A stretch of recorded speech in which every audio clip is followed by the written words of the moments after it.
Today, with a motorcade that stretched for blocks, the New Orleans area law enforcement community said their final goodbyes to a Jefferson Parish deputy.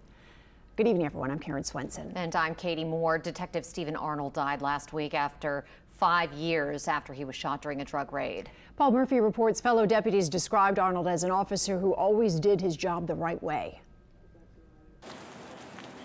Flags flew at half-staff in front of the Jefferson Performing Arts Center. Inside, police officers, sheriff's deputies, and representatives from law enforcement agencies near and far gathered for the funeral of JPSO Detective Stephen Arnold.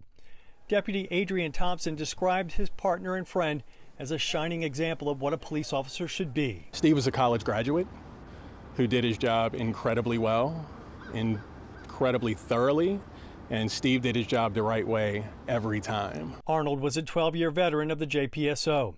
He also served as a detective with the DEA Task Force. Arnold was wounded on January 26, 2016, while serving a warrant along with other members of his task force in New Orleans. He was shot 5 times and died as a result of those injuries on May 23rd. Orleans Parish Sheriff Marlon Guzman called the DEA Task Force the best of the best. We have some of our deputies that are part of the task force. They do some of the hardest work. They are in some of the toughest situations, and they're trying to do what they can to make our life better. Jefferson Parish President Cynthia Lee Shang, the daughter of the late Sheriff Harry Lee, attended the visitation.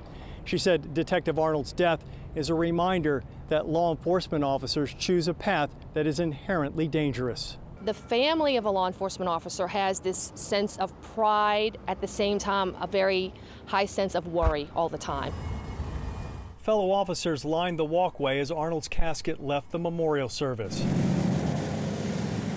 Dozens of police motorcycles led the funeral procession as it moved down Airline Highway. JPSO deputies stood at attention as the fallen officer and his family passed.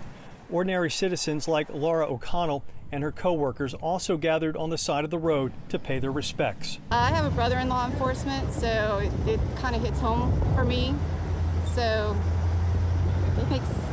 it's hard for me to talk about my feelings for the family, because I can only imagine what I would go through. Arnold's family asked for privacy, but in a statement said, "We could not be prouder of the life he led."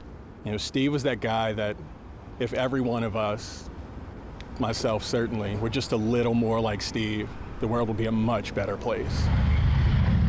Detective Stephen Arnold was 40 years old. Paul Murphy, Eyewitness News.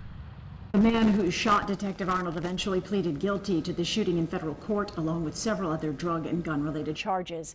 He's now serving a 35-year sentence.